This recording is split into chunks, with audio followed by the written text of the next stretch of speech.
Okay. This is Python's Paradise. This is your host, Greg Gilbert, aka the Python Hyena, straight out of Fredericton, New Brunswick, Canada, but with this gorgeous Toronto background because that's where my guest is. And boy, I wish I was there because I love Toronto. I love Toronto. We'll get into that, folks. But here we are on November the 16th, 2023. And who's your father? That's the question of the day. Bored. Yeah. Folks, I just saw this Canadian Movie. film. It's a movie. Yep, Canadian movie and shot fairly local. And I'm one of these cats that well, chances are I'll go to something like this over something like the Marvels or something like the Hunger Games, uh, because, well, a lot of films like this don't always get the love they deserve. And I love seeing experimental films, films that are different. And I'm so glad I saw this film because I had so much fun at this movie. Folks, I What's give the you one. name of this movie? I don't know. I keep saying who's your father, but you never answer me. Gord. His name's Gord, and that's the name of the movie. Yeah. Folks, I saw Who's Your Father? Wonderful film, so funny. I had such a great time at this movie. I saw it Monday night because I happened to had Monday off. Do the Remembrance Day long weekend here, and I had a blast at this film, and I recommend everybody else see it too. And I hope it gets a Blu-ray treatment. I hope it's treated properly because I enjoyed this. Folks, I give you one of the actors on this movie, and he's taken a break from being undercover on the golf course and not looking very conspicuous at all. Marc Hickox. How do you do, Marc? I'm doing great, man. Thanks for inviting me on your show, Greg. Well, you know what? Python's Paradise. Yeah. We're going to talk about snakes, right? You know what? I love snakes. Python is my DJ name. I kind of got the idea from that, from watching American Graffiti, where Richard Dreyfuss is trying to, of course, connect with the Suzanne's. Rest in peace, Suzanne Summers. We just recently lost her, but he was always trying to connect with the woman in the white car, and he Mm-hmm. has this interesting, mysterious contact with Wolfman Jack, you know, that radio station, and he sees Wolfman, but he doesn't know it's Wolfman. He just sees this regular guy just in there, you know, he's eating popsicles because, well, the freezer's busted, and has this regular conversation. He says, well, if I can get this out to the Wolfman, I'll let you know. And it was interesting because it showed the Okay, hold on, difference. hold on, hold on right there, Greg. I got to stop you right there, Greg. Are we Yeah, going to talk about American Graffiti or are we going to talk about the soon-to-be Canadian classic, Who's we Your Father? are, but we got to get into how I am Python. The Well, I mystery, got the mystery of Python comes from that scene where Richard Dreyfuss makes that double take when he sees the silhouette of Wolfman Jack, and he realized, the guy was talking to, the regular guy eating the popsicles, was the mysterious Wolfman Jack. wow. And that uh, brought us here to this moment. yeah, here I am talking to you today and enjoying that. I love Toronto, and and hoping one day to make that my home. But yeah, I saw Who's Your Father on Monday night, and I actually also made contact with the director, Jeremy Larder, yeah. Jeremy Larder, and he said he Busy wants to guy come. right now. Jeremy is he's shucking and jiving and promoting, and this movie is doing very well, and I'm very happy for that because it just got extended in for its theatrical run in Toronto and Summerside and Charlottetown on the island where it was shot. And unfortunately, it hasn't been extended in Fredericton. It's going to close tonight. So unless this is live, it's going to be missed your chance in the old Fredericton. But it'll be lingering around somewhere. I love the movie. It hasn't even gone streaming yet. It's got it's going to stream somewhere. So I'm I glad don't know it's where. doing well, and I had so much fun. My connection with Toronto, I lived here in New Brunswick my entire life. And other than Prince Edward Island, I remember I used to go there when I was young because I remember Rainbow Valley so well. But Yeah. yeah, when I was young, because I'm 51 years old, but I have like until 2017, I had never outside maybe Prince Edward Island, I had never been out of New Brunswick. But what had happened is in 2017, a Canadian actress, Lisa Langlois, invited me to assist her at a horror film convention in Toronto, and Oh, cool. I couldn't say no to that. No, no, no. Well, yes, I yes, loved yes. I loved her in Class of 1984, and I was petrified at the thought of flying until I actually did it. Now I love it. It's like a bus in the sky. I love Porter Airlines. Oh, Landed in, right into the island airport too. Yeah. yeah, I love that. We haven't had escalators here in Fredericton since the mid 80s. So I love the What? escalators. What? Hold on. There's no escalator in the whole city of Fredericton. Not anymore. Just elevators and stairs.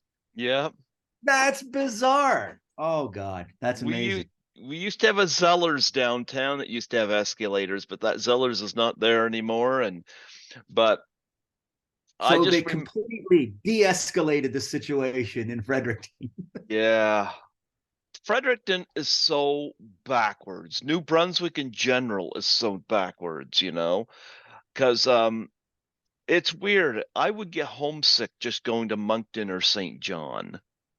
So how weird is it that I land in Toronto and I didn't want to come home? Well, because Toronto's a lot different than Moncton. I loved I'm it. not And going to call Moncton the arsehole of the Maritimes like some people would, but eh, I'm just saying Toronto is slightly a step above Moncton, maybe about as high as the CN Tower, that many steps, 1,000 meters or whatever it is. I don't know. Google it. my love for Toronto may, although they're not going to admit it, may have been the reason I might have lost my last job because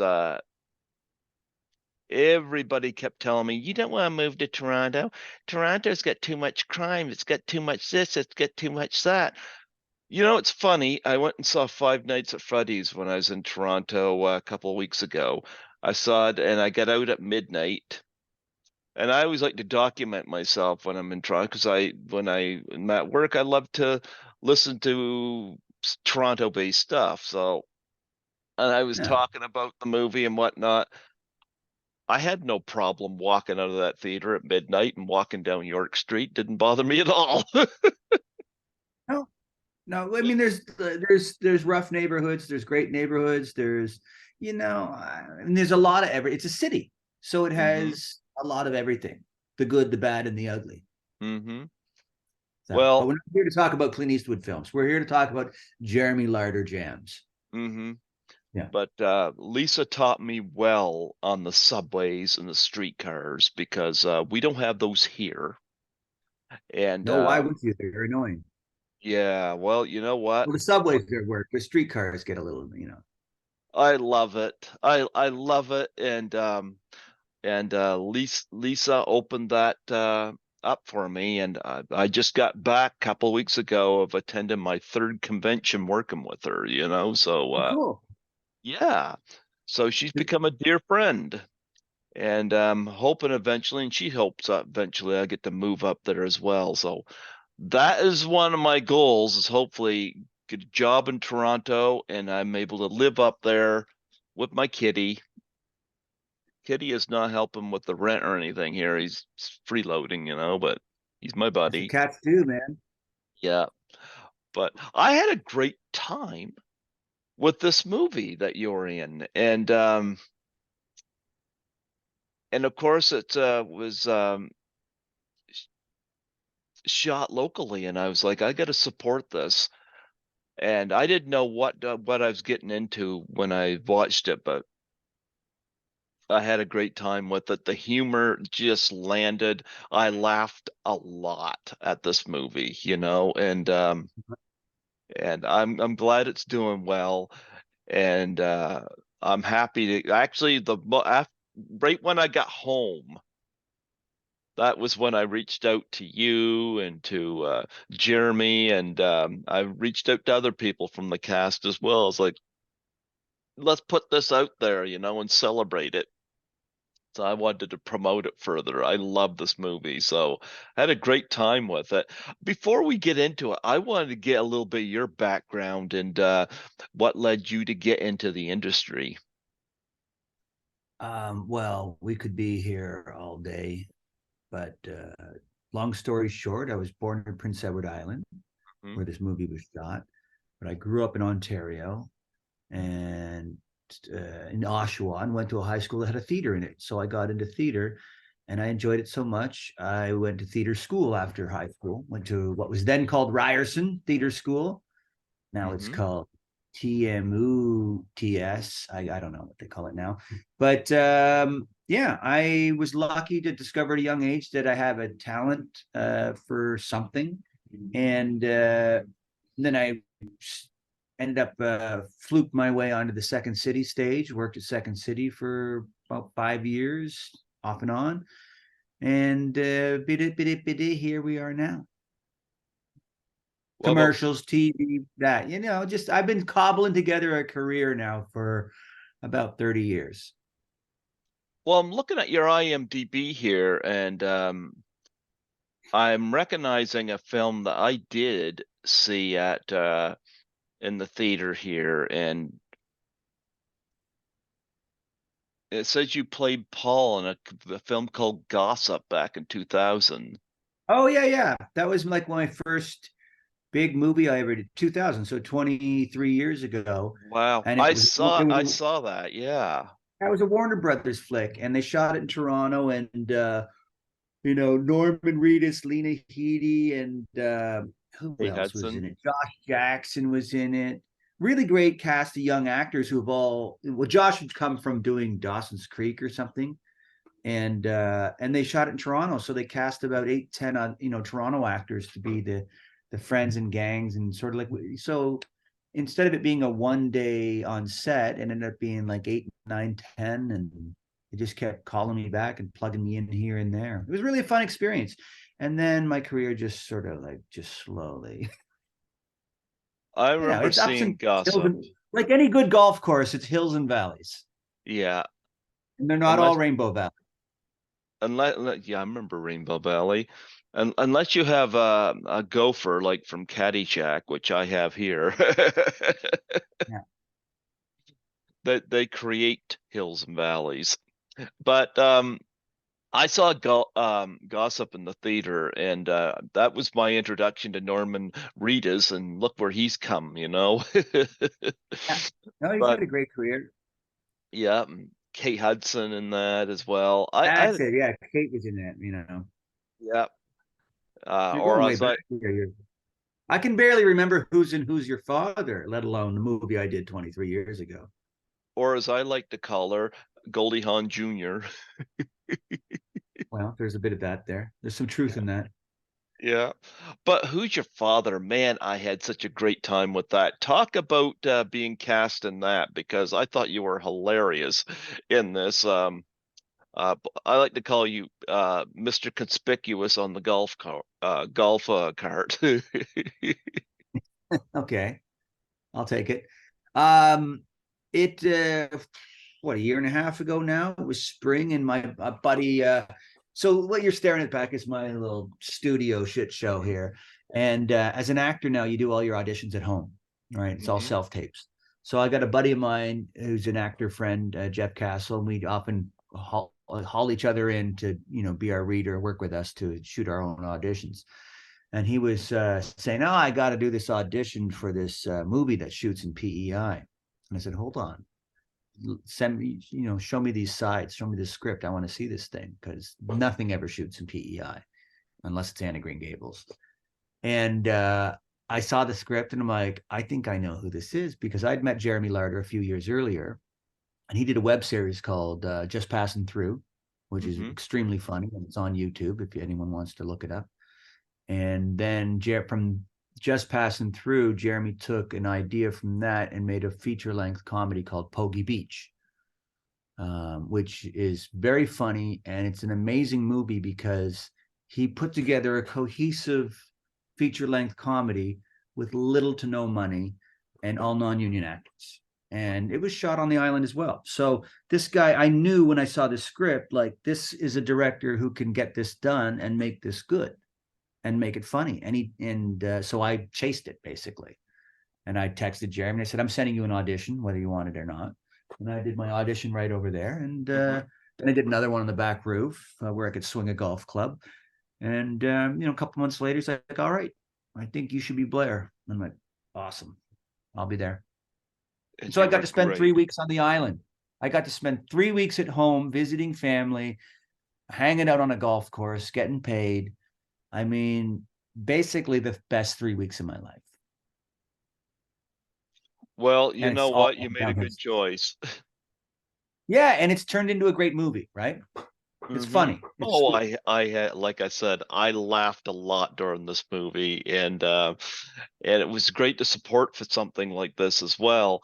But of course, you played Blair. Did you have a problem doing these scenes where you're eating I was getting hungry just watching this movie with that seafood. I was like craving fish and chips and Yeah. lobster and stuff. There you are eating, and they want to leave to go, and you have to put stuff into that box and try to take it with you. They wouldn't let you eat. You should have went against script and say, "Look, we got this food. I'm hungry." Well, we shot that up at Richards, up in Cove Head, and Richards is famous for their phenomenal lobster rolls Hmm. and their fish and chips. And the best part of shooting there was the cast lunch. The cast and crew lunch was fish and chips, right, Hmm. from Richards. So that was a treat. The lobster roll I'm eating on camera, not so much. It was just cold, and like I couldn't really mow into it because you had to maintain some consistency. So Ah, I guess you yeah, I can't had win to it show some all. discipline, right? Discipline as an actor to not just stuff that lobster roll in my face in one take. There you So go. yeah. These are the things But you learn when you go to theater school. oh, I've Yeah. learned a lot about eating food on set, and I'm like, um, especially when I interviewed somebody from Risky Business, told me the same thing about when they were eating French fries and stuff in the cafeteria. Mhm. Same kind of scenario. But nonetheless, I love the fact that we get the hero of the film. I'm gonna bring this Larry, up. Yep, Larry. played by Chris Locke. Yep, I gotta bring the film up here because I was had it on gossip. But You're cruising the IMDb. I yep, swear I'll update that photo of me soon. It's only about 30 years old. I put but that on there when IMDb was free. There was a time when things on the internet were free, oh and yeah, now they make you pay. So you live with the choices you made in 2001. there you go. Yeah. There you go. But nonetheless, every character in this movie is friggin' funny, and I love that. And Um, actually, I got to start here because We're just getting started. oh yeah, sort of. No, I'm recording. I got to say this because I've always had a problem with Jerry Lewis, comedian Jerry Lewis, because Jerry Lewis has said women can't be funny. And I think, well, I think he is so full of shit because I've seen numerous examples of women being funny. And Where's I Jerry got Lewis now? gone, Doing telethons in the sky. I don't know. Is he dead? He is to me now. gone. But I gotta Yeah. say, I don't know whether I laughed more at Susan Kent than anybody in this movie, but man, I got the biggest kick out of her in this movie. I thought she was so hilarious, and she and Chris were such a perfect There's good duo in this chemistry, huh? movie. They Yeah. were Susan, perfect. in my opinion, Greg, Susan steals the show. I mean, Susan. Well, here's let's backtrack here. She didn't steal the show. It was written for her to steal. Jeremy knew he wanted Susan Kent to play this role, and she nailed it. She's amazing in it. And so that's again a testament to Jeremy's vision and talent. And but I mean, I was just so like when I saw this film at the Atlantic Film Festival in Halifax in September, I'm just like, oh my God, Susan just quietly steals the show. And Chris is hilarious, but they're so different in their presence and their style, but it works together, right? They mesh together really well. So that's again a really cool thing that the on-screen chemistry is there, and it, they carry this movie, the two of them. Did she ever get her ice cream machine? I'm just golfing in the background. That's all I do, and then showing up at the last second to get drunk and eat a lobster roll. Did she ever get her ice cream machine? I don't know. You'll have to wait for the sequel. Ice Cream Dreams or something. I don't know what the sequel is going to be called. Yeah, and Is Your but Father too? The Creamy Boogaloo, maybe. I love it when because they get involved, of course, in this. Of course, Chris is. I love it. He's the private eye, a private investigator, and he says, "I'm the only one on the island. I got the market cornered," and of course, he's the only one. And I love the fact that he's really a horrible private eye, but that is part of what makes this funny. I love the Christmas tree joke, you know. That's what they're disguising behind. They're running across the lawn, planting those things in the ground, Yeah. hide behind them with the binoculars. I got the biggest kick out of that, you know. And but nonetheless, when Susan gets on the payphone and tries to disguise her voice, which she's doing so horribly, but that was part of the joke. I'm like, That's a great. You're gonna. She's some old sailor or something. I don't know what she I was thinking. It was loved it. funny. And I love that Yeah. she, as a female, got the chance to do this because, like I said, I'm like, how could Jerry Lewis say women can't be women? I know women are funny because that's why I'm still single. I find women funny, and that's worked against me relationship wise. Well, Jerry Lewis never met Susan Kent. So, Ever met a and lot of people. you just haven't met the one that you need to connect with. But you got a nice kitty cat, huh? I got a kitty, and he's over there curled up asleep because he's like he knows I'll put him on camera here if he gets close enough. All right. He's lazy. So what else? Okay, so what was your favorite scene in the movie? Great. Oh my goodness, my Can favorite you pick scene in the one? movie. I don't know what my favorite scene in the movie is, but I'm going to tell you with you, I love the fact that he's talking to the rich guy that hired him on the golf course, Yeah. and you're in the background there on the golf cart, and you're always saying, you're hitting the golf ball, and then you're trying to find the ball or something, and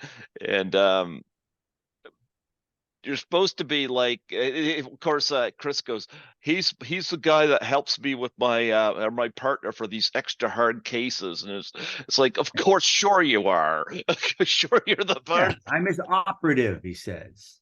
I got the biggest kick out of that because you're anything but, and I love the fact every time you hit the golf bars, well, it's like, where the fuck did that go? Yeah. Well, yeah, there's a scene that was a recurring line, that was Jeremy's idea. Jeremy, who's Blair? He Blair is modeled after someone he knows. And he said, yeah, like I like golfing. I'm Hmm. not a golfer though. I play hockey. So, but Blair is obsessed with golf. I just went, okay, you know what I'm going to do? I'm just going to transpose my love for hockey to golf. And it's like, this is a guy who lives for golf, golf, golf, golf. All it was is golf and drink, drink and golf. Well, he only drinks when he's golfing. So he's always trying to go golfing. And, just the rest just flows. But we had one scene where I had to shank it down the hill, and it must have taken like 20 takes because I just kept crushing it straight down the fairway. And Jeremy's like, "Can you please just dribble one off to the side?" I'm like, I'm trying, but I can't help it when you have raw talent like that. Yeah. Well, nonetheless, I also love it. There's a scene where Chris and Susan are being held at gunpoint. You're laying face down in the bed, passed out drunk, and I'm like, Oh yeah. just Tough to stay oblivious. up. I'm just seeing you laying there, and I'm like, well, I guess you're not going to be any help. Um, I provided moral support, I love it and when you. that was a tough day on set because all I had to do was be passed out for the entire scene. That was a whole day. Just lie here on this bed. Mhm. Usually it's like lie on this broken glass or lie here on this bed of scorpions. That's never happened to me. But lie here on this comfy bed. I can do that. Well, I loved it when you showed up at midway through the movie, and when you do show up, it's interesting because it's a tense moment until they open the door, and it's like Mhm. you know, and I love that sidekick character of Blair. And you mentioned other great scenes in the movie, like there was, of course, gross scenes like that bucket full of condoms, used condoms, when Chris is Yeah, being it's a interviewed. cutaway that he kept coming back to. I love that. That guy wasn't disguising the fact that he's disgusting. Yeah. But and I love the party scene where he just sticks this friggin' ski mask over his head, goes into the sex party, and Yeah, well, he talking had about to the wear a disguise. cheese. He's Yeah. talking about the cheese. I get a kick out of it. I get a massive kick out of it.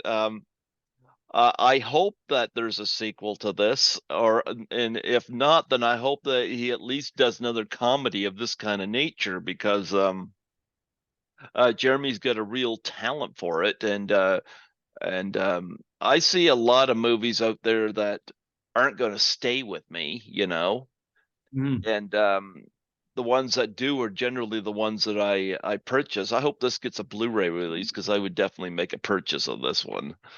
Well, it might get a laser disc release. We're fingers crossed for VHS, There you but go. you never know. So, like I said, I enjoyed the 3 weeks of being on the island and shooting this movie and working with this great crew and an awesome cast and in a place that I love. And we got beautiful weather the entire time I was there. Hmm. And I walked away from that going, wow, that was an amazing gig. And now it's paying dividends and turned into a great movie that's having a theatrical release, across Canada now, which is for a movie from Prince Edward Island, which I don't even know if there is another movie from entirely shot on PEI. For it to get a theatrical release across the country is amazing. So Is it hopefully gonna people be will go and released in see the it. States? I don't know. I mean, who knows, right? At this point, it could be released into outer space. We don't know. What a shame it would be if the States was deprived of this, you know? Yeah, and one can hope that like Trailer Park Boys and like Letterkenny, things that are peculiar and Canadian, they seem to, attract an audience or gain an audience in stateside. You know, it's I not, it's love the trailer very, movies. it's very specific, it's very local, it's maritime, but the gags are universal, and the relationship and the characters are universal, except for Blair. I mean, well, there's probably drunk assholes golfing everywhere in the world. Actually, I'm absolutely certain there are. So there's a Blair in Japan right now. There's a Blair in Korea. Maybe the Koreans love golf. Let me tell you that. Hmm. And and fried chicken. But yeah, who knows? Who knows where this movie is going to end up? But I just want people to see it, and I'm Oh, glad I you. saw. Oh, I did. Like I said, I messaged you that night when I got home. So I had a great time at it. But what I find funny is that people go to anything that they're told to see, and a lot of times these people miss out on some of these gems.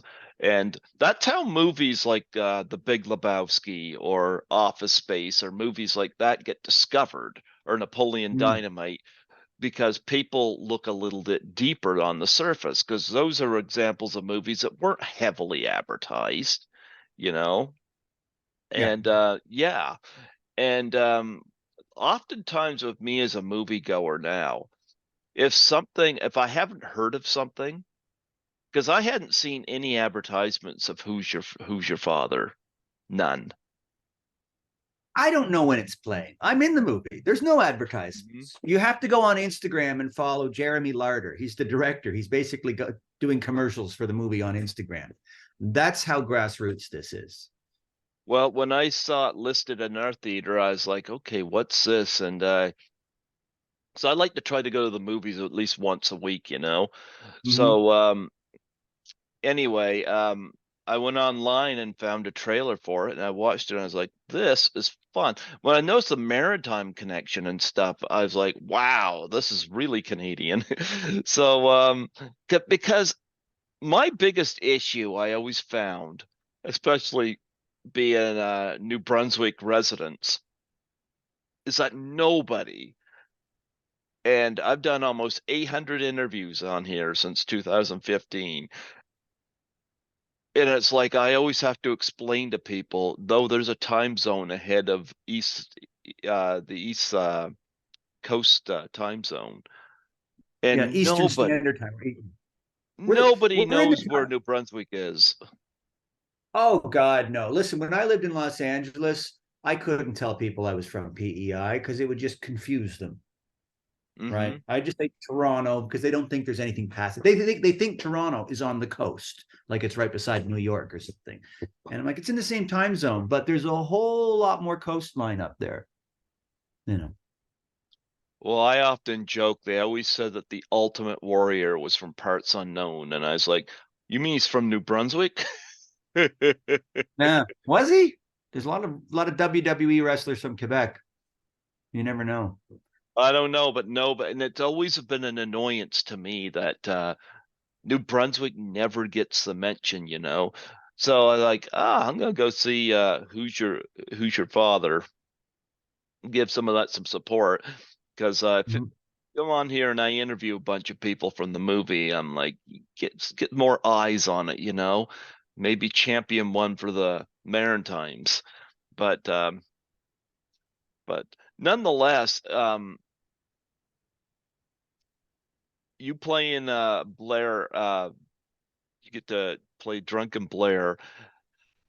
Talk about getting into that role. What was it?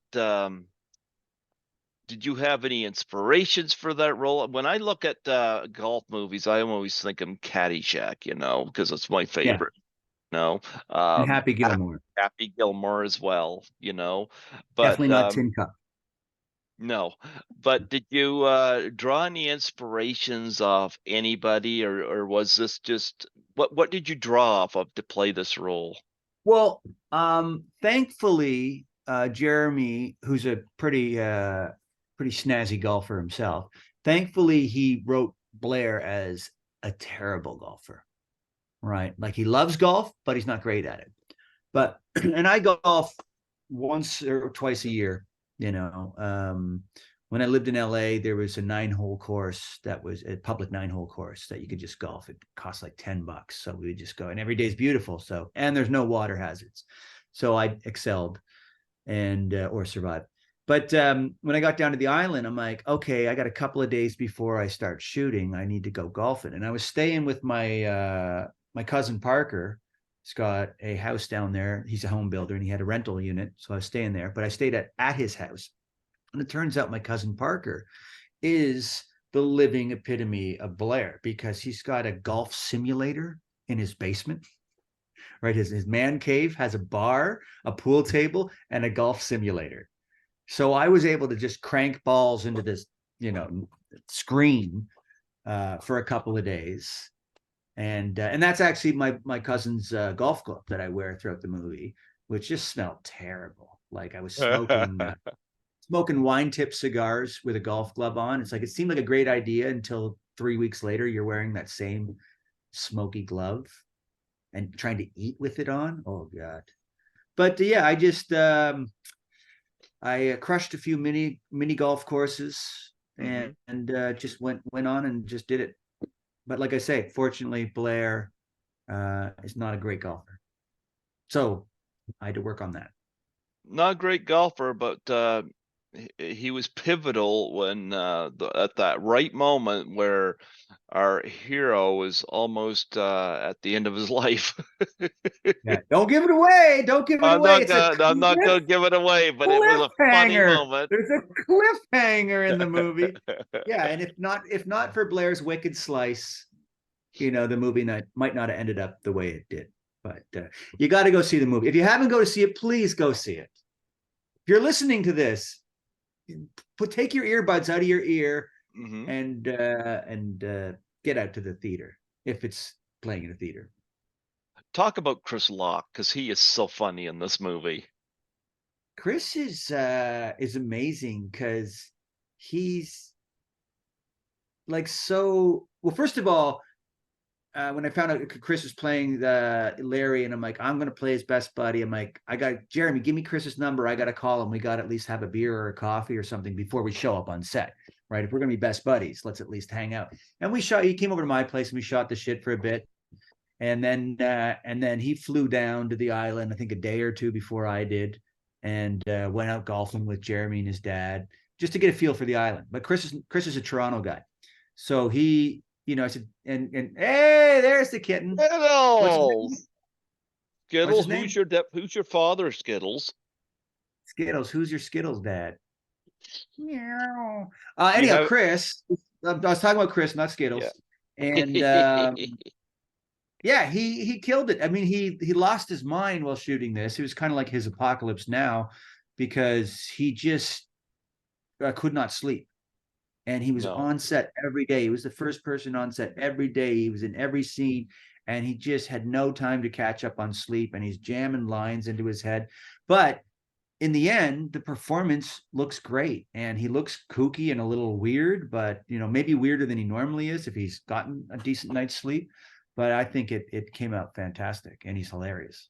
He is hilarious. I especially love that there's a moment where he just covers up the uh the advertising on his van with this black thing, of course Yeah, tears off part with the yeah, like looking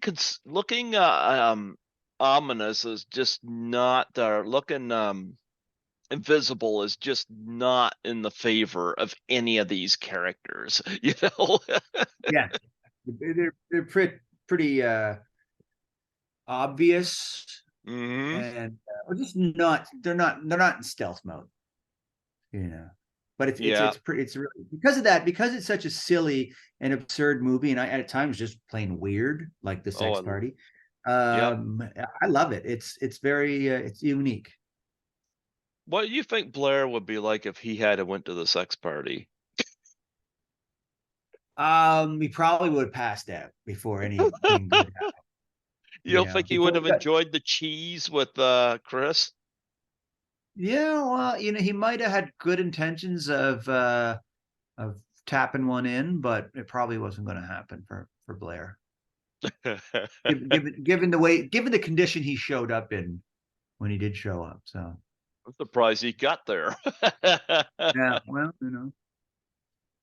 And there's some other characters I got to bring up too, like Matt Wells as Luke Thorne was pretty hill.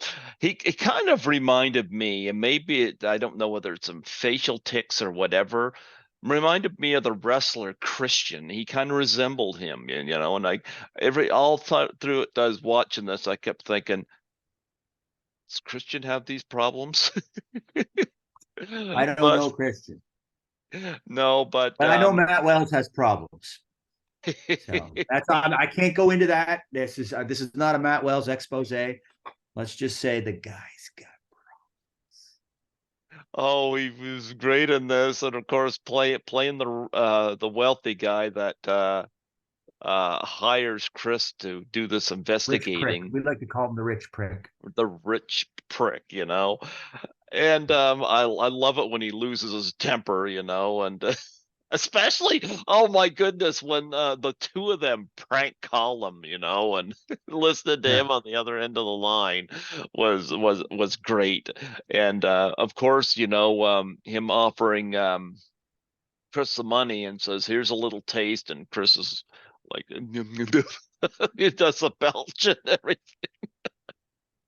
Yeah. Was that improvised or was that in the script? I think that's that. So that was the first day of shooting, and I think pretty sure that was Chris did not sleep a wink the night before because it was like the night before Christmas, except with a lot of stress.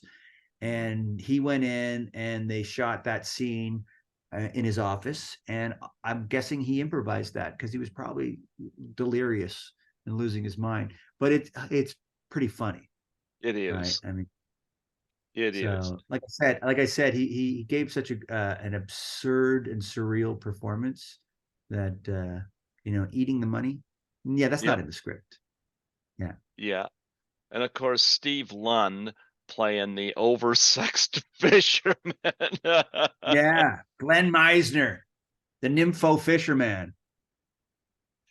Oh yeah, he's the one that like who keeps a bucket of used condoms? Like it's like Glenn Meisner, the I nympho. guess.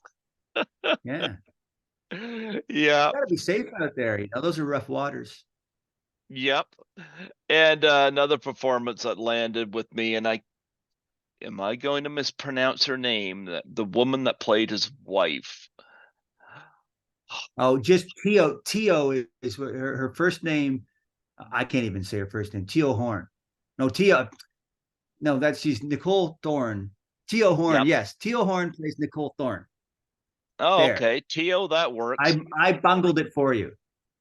Well, Yeah, I love the fact she plays this rich woman that Chris is hired to spy on, and spy on horribly. I love this little subplot where she's allergic to something. And seafood. she's allergic to seafood. Well, I wasn't gonna give that away, but she's allergic to seafood. Ends up getting it thrown to her face as the chowder. She looks like a melted candle. I'm glad you like that. I, I I don't think could. it was her favorite scene, but What'd you say? It was her favorite I scene? said I don't think it was her favorite scene. Who wants to get covered in cold chowder at midnight in PEI? I do. Well, at least she was ready for craft services. Yeah. Oh, listen, the police have located me, so we're gonna have to wrap this up. They've located you. You're Yeah. gonna get Can you hear the arrested. siren go by? Right, they're Yeah. gonna arrest you right here on the Zoom meeting. They might be That would. busting into my apartment soon. Oh, gee, I like that. I might have to keep you on here. But was you there when she got the seafood chowder thrown on her? Did you? Yeah, What was that her was one reaction? of the. I think that was, I think, the last day of shooting because we almost shot in chronological order, and it was the big fight scene at the end.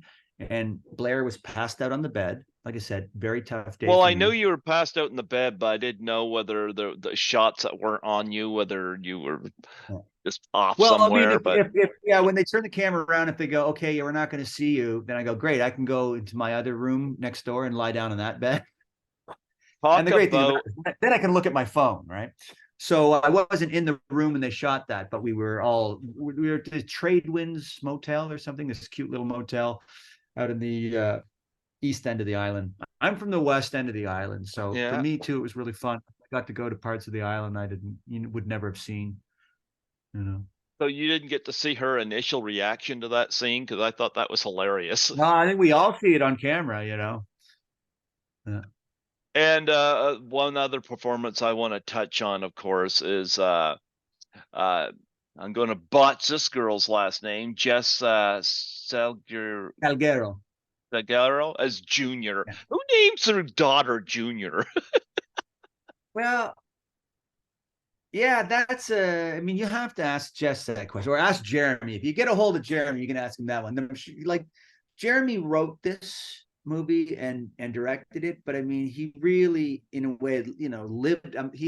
He these characters he draws. If you've been to Prince Edward Island, it's an island Yeah. full of characters, Hmm. right? So you don't have to look far to find inspiration for some of these people. I don't know what it was with Junior, but I'm sure it's something.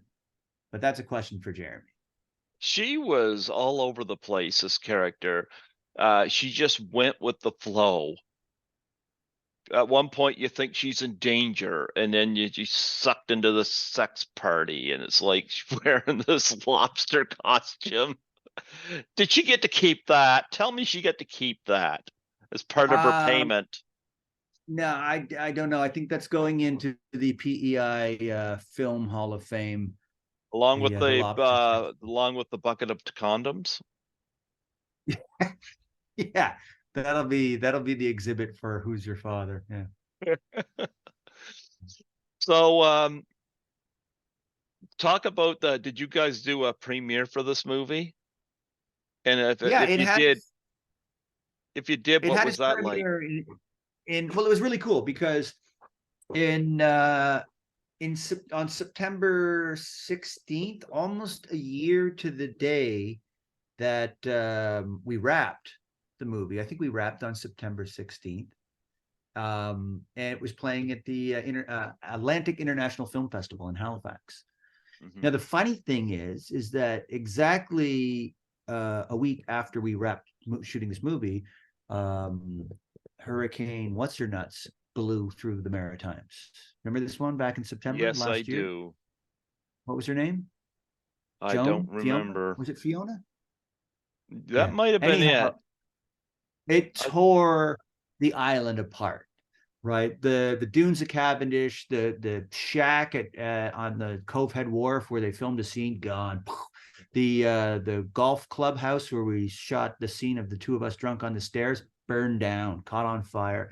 So it was very interesting and weird to have captured some scenes of the island that will never look the same. And then exactly a year later, the movie's premiering in Halifax, and Jeremy let everyone know. And he's like, hey, if you want to come down, there's cheap flights, AKA, we're not paying for you. Get down there on your own dime. So I was humming and hawing, and my girlfriend said, no, I want to go. I want to go see this movie, and I want to have a lobster dinner. So I'm like, great. As long as you're buying the lobster dinner, we'll go down to Halifax. And then there was a hurricane warning for that weekend. And another storm blew. We flew into a hurricane to go see this movie.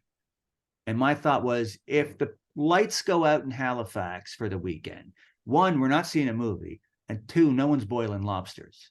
So it didn't make sense, but we gambled, and it was an amazing weekend because we got a power outage for 12 hours. We got well, first of all, we got a comedy show from Chris Locke. He did a stand-up show on Friday night at Good Robot, which is a great little spot.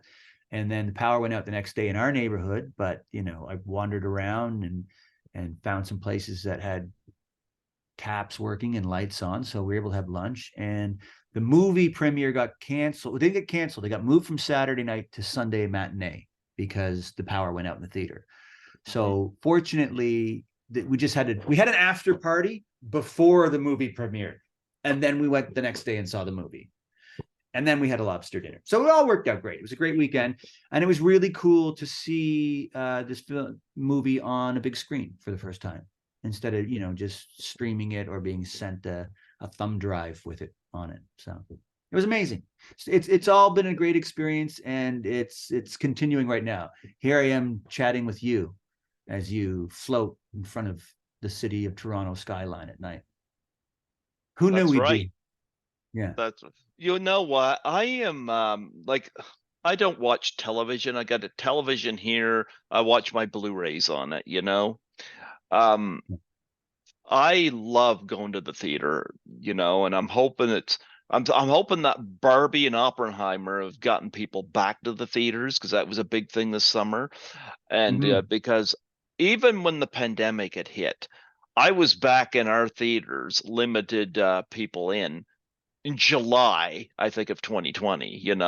Like I never got the bug or any of that stuff. I worked through it because I'm a cleaner. I was an essential worker, but I couldn't wait to get back in the theater, and I was head first back in there, and I love going to the theater. I love watching people react to the movies.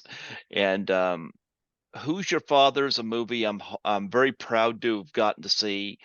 Um, I'd like for more people to see it. And streaming's nice, but there's nothing like sitting, especially when I go to Toronto, going to various different theaters, and Yeah. seeing a movie, you Well, then it know? becomes a group experience then, right? Yeah. And especially with comedy, like Yep. to hear a swell of laughter from a group of people. Let me ask you, how many people were in the theater on a Monday night in Fredericton? You I can be hate, honest. I'll be honest, there was only two other people in there other than me. Hey, but that's three people. That's those two people wouldn't have been in your living room if you watched it at home, Yeah, right? but you know what I did right after that movie was out? I plugged the movie on Facebook Good. and I Well, maybe told three more everybody, people went to see it the next day. And yeah, well, I hope that's now so. six people who wouldn't have seen it. And after you release, when are you going to release this into the wild, by the way? It's gonna, This well, gem of a podcast. it's gonna be unlisted for a while. What I do, I did a show at CHSR on campus. I still do it down there, and I used to do my Yeah. interviews by phone down there. And my station manager at the time had told me, she says, don't release your interviews right away. Said, save some for a rainy day. And I didn't know what the rainy day was until the pandemic hit. And when the pandemic hit, I had about 150 interviews in my backlog, which meant Oh, I good. had fresh material. And luckily, thanks to Nancy McLaughlin from Friday the 13th, Part 6, Jason Lives, I got hooked up on Zoom because she was the one that Yeah. suggested that. And I love doing this by Zoom because I could just do this in the comfort of my apartment or in front of Toronto. I could be in front of Toronto. Who knows? At Yeah. I night. mean, at night, and here I am on the other side. I'm over here, and it's daytime. I don't get it. I don't know what you bent time and space. I did. But I'm Yeah. I'm I'm gonna I'm gonna say this. What I generally do, like my stuff is on YouTube and it's going on Spotify as well, and eventually Rumble and locals. But what I do is even unlisted, I give the link to my guests so that they can release it before I release it because I don't know when it comes up on my release. And I Right. tell Okay. people, yeah, that way you guys can release it and it can still get views. Right. Well, you send it know. to me because to me, this is time sensitive. You know, we have a movie in the theater right now Hmm. that people should see. And like you said, like it going to the movie theater is an experience, and it's one that we should all rekindle if we haven't done it in a while, or discover it if we've never done it. There's probably a generation of kids who've not gone to the movie theater, or it's not part of their routine. Hmm. You know, like I remember there's one cinema in Summerside where I was born, and this movie's playing in it now. That blows me away. I'm in a movie that's playing in the movie theater that I first saw. I saw Empire Strikes Back at this theater. You know, like that's cool. I saw So people Empire need to go Strikes Back. In fact, I saw the Star Wars trilogy at the drive-in here. Something else we haven't had since the mid 80s. well, yeah.